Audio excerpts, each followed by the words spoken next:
Hello dear, welcome करता हूँ आप सभी को यूट्यूब चैनल नर्सिंग ज्ञान में। और आज का वीडियो आप लोगों को मैं बता दूं कि एमपी हाई कोर्ट में 16/8 को सुनवाई की गई। सुनवाई में क्या कुछ हुआ और आज की इस वीडियो में हम चर्चा करेंगे और साथ में ये भी बताएंगे कि अगली सुनवाई कब होने वाली है। तो चैनल पर नए हैं तो आप लोग चैनल को सब्सक्राइब कर दीजिए। और आप लोग से आज हम प्रथम बार अनुरोध कर रहे हैं कि इतना ज़्यादा शेयर कीजिए, सब्सक्राइब करवाइए, ताकि जल्द से जल्द 1 लाख सब्सक्राइबर कंप्लीट हो जाए आप सभी के सपोर्ट से। और आप लोगों को 1 लाख सब्सक्राइबर होने पर आप लोगों को मैं बहुत बड़ा जो है एक सरप्राइज दूंगा। ओके, चलिए फिलहाल करते हैं शुरू।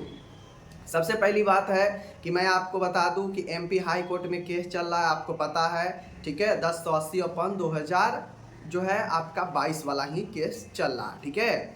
तो अभी मैं आप लोगों को बता दूं कि 16/8 को जो सुनवाई हुआ उसमें जो मेन जो उसका सब्जेक्ट था वह यही था कि 23 से 24 जो सेशन है इसको शून्य वर्ष घोषित करना है या नहीं करना है। अब इसमें जो सरकार की तरफ से जो हलफनामा पेश किया गया उसमें कहा गया कि 2023 से 24 को शून्य वर्ष घोषित कर दिया जाए। मीन्स 2023 से 24 में ना कोई एडमिशन, ना कोई एग्जाम, ना कुछ होगा। 23 से 24 को उन्होंने कहा कि शून्य वर्ष घोषित कर दिया जाए। सरकार की ओर से यही दिया गया कोर्ट में। बट जो वहाँ पे जो अब चूंकि शून्य वर्ष होगा तो पूरे एमपी में नर्सिंग का शून्य वर्ष हो जाएगा, चाहे प्राइवेट हो सरकारी, किसी का कुछ नहीं होगा।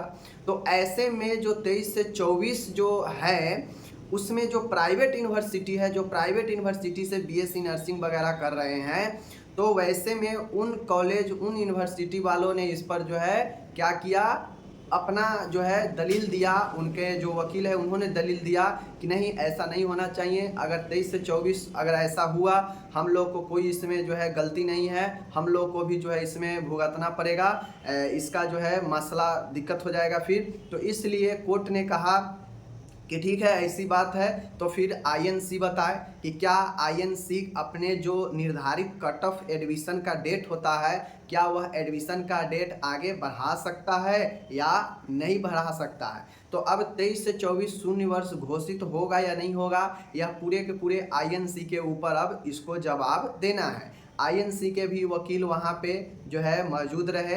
अब चूंकि आपको पता है कि पूरे नेशनल, पूरे राष्ट्र लेवल पर आईएनसी जो है एडमिशन कब होगा, कब से कब होगा, कौन सिलेबस चलेगा, क्या होगा, यह आईएनसी जो है अपना रेगुलेशन करता है। अब आईएनसी को तय करना है कि एक मध्य प्रदेश के लिए वह अपने डेट को चेंज कर सकते हैं या नहीं कर सकते हैं। चूँकि यह मामला 23 से 24 का है और अब प्रोसेस आईएनसी में तो 24 से 25 का होने वाला है और हो भी रहा है। तो 23 से 24 के लिए आईएनसी क्या मध्य प्रदेश के लिए सिर्फ जो है वह अपना एडमिशन का डेट आगे बढ़ा सकता है, यह जानकारी अब कोर्ट में देना है।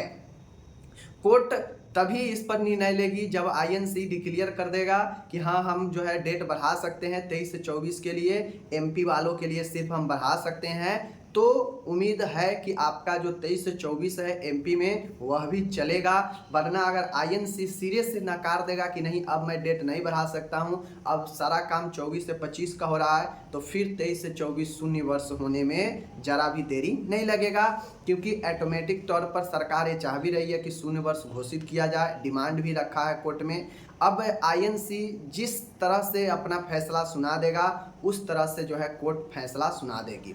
कोर्ट अपने ऊपर नहीं लिया है, कोर्ट कह दिया कि भाई अगर तुम लोग मेंटेन कर लेते हो तो मैं ऑर्डर दे दूंगा 23 से 24 में एग्जाम वगैरह कराने के लिए। हालांकि सरकार ये भी कहा है कि अगर कोर्ट, न्यायालय चाह रही है कि एग्जाम करवाना है तो मैं एग्जाम करवा सकता हूं, ठीक है। तो कोर्ट दोनों में, सरकार दोनों में राजी है। बट सरकार का फर्स्ट चॉइस ये है कि शून्य वर्ष घोषित कर दिया जाए, ठीक है।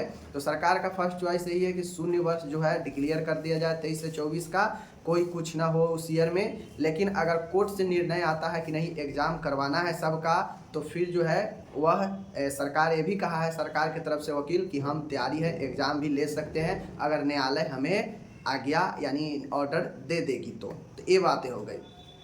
अब पूरे के पूरे आईएनसी क्या कर रहा है, क्या वह एडमिशन का डेट आगे बढ़ाएगा उसके बाद इनरोलमेंट भी तो होगा ना, क्योंकि जो आईएनसी होता है वह अपना एक डेट फिक्स करता है कि इस साल में इस सेशन जैसे 24 से 25 है, तो 24 से 25 में जो है आईएनसी आने वाला समय में डेट फिक्स करेगा कि कब तक एग्ज़ाम एडमिशन होना है 24 से 25 के लिए। और यह लगभग जो है आपके चलता है कब से कब तक, नवंबर तक जो है, लगभग दिसंबर में भी कभी कभी चला जाता है, डेट इतना ज़्यादा हो जाता है।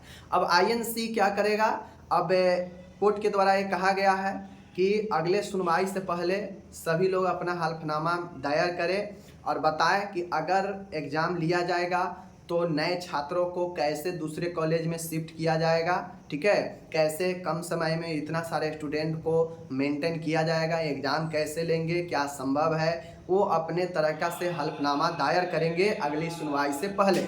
और सभी चीज़ को देखते हुए 28 तारीख को जो सुनवाई होने वाली है, इसी 28/8 को, तो 2 बजे, तो उस दिन हो सकता है कि 23 से 24 डिक्लेयर हो या नहीं हो, इस पर 0 ईयर डिक्लेयर हो या नहीं हो, इस पर कुछ ऑर्डर आ सकता है, ठीक है, क्योंकि उससे पहले जो है सरकार को भी, ठीक है, कॉलेज सबको भी, सरकारी कॉलेज आईएनसी सबको ये बताना है कि 23 से 24 में डेट बढ़ेगा एडमिशन का, नहीं बढ़ेगा, अगर बढ़ेगा तो भाई स्टेट आप एग्ज़ाम कैसे लेंगे, कम समय में, कम कॉलेज में इतना सारे क्षेत्रों स्टूडेंट को कैसे, नए स्टूडेंट को समावेशित करेंगे, ये सारे चीज़ें हैं, ठीक है, तो ये सारे चीज़ें हैं। बाकी चलिए, और 28 तारीख का इसका अगली सुनवाई है, तो ये चीज़ें हुआ। साथ में उसमें एक थोड़ा सा और हुआ कि जब नए रजिस्ट्रार की नियुक्ति कर दी गई है तो अभी तक जो है प्रशासक की आवश्यकता क्यों पड़ी है, यह कोर्ट ने जवाब मांगा है काउंसिल से, सरकार से, कि अगर अभी तक रजिस्ट्रार की नियुक्ति हो चुकी है तो फिर प्रशासक का क्यों आवश्यकता है, 2-2 पोस्ट का। तो इस पर अगले सुनवाई होने वाला है 28 को, जो भी हो इस पर आपको बताया जाएगा। चैनल पर बने रहें, सब्सक्राइब करें, शेयर करें, धन्यवाद।